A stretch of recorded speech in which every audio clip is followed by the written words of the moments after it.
কারণ শ্রাদ্ধ নিরামিষ হয় না, নিরামিষ হলে শ্রাদ্ধ ঠিক হয় না, এর ধারণা। কিন্তু একটিবারও আমরা চিন্তা করছি না যে ধর্মগ্রন্থে আছে কিনা, আমাদের শাস্ত্র কি বলে, পুরাণ কি বলে, আমি যেই মতে আছি সেই মতে কি বলে, এটি কিন্তু আমরা খুঁজে দেখি না। এখানে বিশেষত কালাচাঁদ মতের বেশি, তাই না? কালাচাঁদ মতের দীক্ষিতরা বেশি না এই গ্রামে, তাই না? কালাচাঁদ মতটা কে বানিয়েছে? কালাচাঁদ বিদ্যালঙ্কার মহাশয়, গোস্বামী মহাশয়, এই মতটা তিনি বানিয়েছেন। এই মতের আদর্শ কি? এই মতের আদর্শ হচ্ছে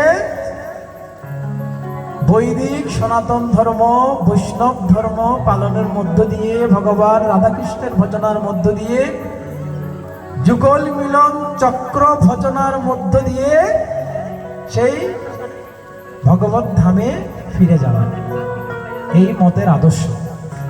এখন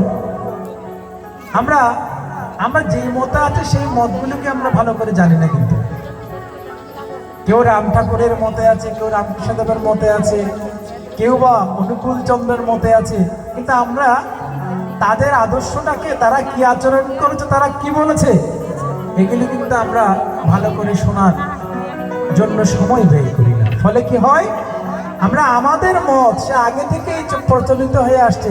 আরে আগে থেকে তো অনেক কিছু প্রচলিত হয়ে আসছে। যেমন ধরুন টিউবওয়েল, আগে আমরা জল খেতাম, মনে আসে কোনো পরীক্ষা নিরীক্ষা ছিল না, ছিল কোনো পরীক্ষা নিরীক্ষা করতাম না, খালি জল খেতাম চেপে চেপে। কিন্তু এখন পরীক্ষা করে দেখা হচ্ছে টিউবওয়েলের জল আর্সেনিক আছে কিনা। আর্সেনিক কত পার্সেন্ট আছে, কারণ আর্সেনিক মানব দেহের ক্ষতি করে বেশি হলে। তা এখন কি করি আমরা এখন নতুন টিউবওয়েল বসালে কলের জল আমরা পরীক্ষা করার জন্য পাঠিয়ে দিই যে কত পার্সেন্ট আর্সেনিক আছে, নাহলে তো ক্ষতি করবে শরীরে। কিন্তু আগে তো পরীক্ষা করতো না, আগে তো অন্ধের মতো চেপে চেপে আমরা খেতাম, আমাদের পূর্বপুরুষরা খেয়ে গেছে। তো এখন তো পরীক্ষা নিরীক্ষা হচ্ছে, এখন তো চোখ বন্ধ করে খাওয়ার সময় নেই, এখন জলকে পরীক্ষা করতে হয় আর্সেনিক আছে কিনা। আর্সেনিক হচ্ছে একটা বিষ, এই বিষ যদি জলের মধ্যে থাকে, তার আধিক্য যদি বেড়ে যায়, তাহলে মানব দেহের বিভিন্ন অঙ্গ প্রত্যঙ্গ বিকল হওয়া শুরু করে। এই জন্যে এই আর্সেনিক পরীক্ষা করে জল, কিন্তু একসময় তো করতো না, কারণ তখন পরীক্ষার সুযোগ ছিল না, এই চিন্তা মানুষের মনের মধ্যে ছিল না। কিন্তু এখন তো সেই চিন্তা আছে, জলের মধ্যে কিছু আছে কিনা। এক সময় আমরা অনেক ধর্মের নামে অধর্ম আচরণ করেছি। আমাদের পূর্বপুরুষরাও ধর্ম সম্পর্কে খুব একটা ভালো জানতেন তা না, অনেকেই জানতেন না। কিন্তু তো আমরা না জানার ফলে অনেকগুলি কুসংস্কার কিন্তু আমরা আমাদের মধ্যে আচরণ করছিলাম। এই যে কথা বলবেন না, এই যে কথা নয়, কথা শুধুমাত্র ধর্ম কথা, যে তত্ত্বগুলি আমরা শুনছি, আমরা কিন্তু এগুলি কোথাও সহজে পাবো না। কারণ সমাজে বিশৃঙ্খলা, যে যার মতে আছে, যে যার মতে শুধু এগিয়ে যাচ্ছে, কিন্তু অন্য মতকে কেউ প্রাধান্য দিচ্ছি না, অন্য মতকে কেউ সম্মান করছি না। আমরা এক মতের সঙ্গে আর এক মতের অমিল, খালি গন্ডগোল, খালি একটার সঙ্গে একটা ছোঁয়া খায় না। অন্য কোনো ধর্মে কিন্তু নাই, আমাদের ধর্মে আছে, একজন আরেকজনের ছোঁয়া খায় না। ব্রাহ্মণ খায় না বৈষ্ণবের ছোঁয়া, বৈষ্ণব খায় না ব্রাহ্মণের ছোঁয়া, আবার এক বৈষ্ণব আরেক বৈষ্ণবের ছোঁয়া খায় না, খায়। এরকম কিন্তু আমাদের মধ্যে আছে, অন্য কোথাও। আর এই বিশৃঙ্খলা, এই অধর্ম, এই কুসংস্কার অন্য কোনো ধর্মে কিন্তু নেই। আমাদের রামায়ণে নেই, মহাভারতে নেই, গীতায় নেই, বেদে নেই, কোথাও নেই একজন আরেকজনের ছোঁয়া খেতে পারবে না। কিন্তু আমরা এই কুসংস্কার পালন করে চলছি। এই খবর নাই একজন আরেকজনের ছোঁয়া খাচ্ছে না কেন, খবর শুধু এটাই শ্রাদ্ধে মাছ হচ্ছে না কেন।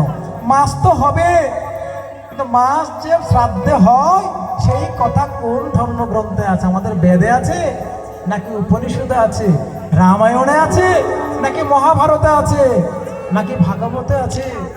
ভাগবতের সপ্তম স্কন্ধে, ভাগবতের সপ্তম স্কন্ধ আমাদের মনে রাখতে হবে। কিন্তু এই যে ভাগবত দেখছেন, ভাগবত যদি কেউ থাকে গ্রামের যদি কেউ থাকে, আমার সামনে আসতে পারে যে শ্রাদ্ধের মধ্যে আমিষ কেন হচ্ছে না, শ্রাদ্ধের মধ্যে আমিষ কেন নেই, গ্রামে যদি কেউ থাকে, কারো মনে যদি দ্বন্দ্ব হয়,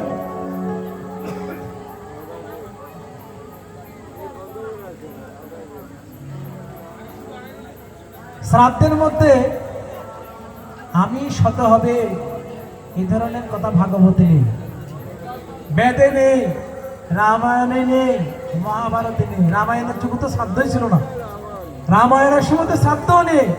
আমরা বাল্মীকি রামায়ণ যখন খুলি তখন সেখানে দশরথের মৃত্যুর পর রামচন্দ্ররা কোনো শ্রাদ্ধ করেনি, কারণ শ্রাদ্ধটা সবার জন্য নয়।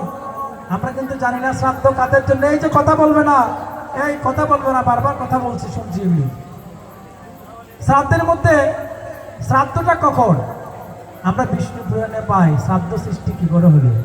মূলত শ্রাদ্ধটা হচ্ছে অসময়ে কেউ মারা গেলে তার জন্য, সবার জন্য নয়। এখন তো আমরা সবার জন্য শ্রাদ্ধ করি, কিন্তু শ্রাদ্ধটা অ্যাকচুয়ালি তৈরি হয়েছে অকালে মৃত্যুবরণ করলে।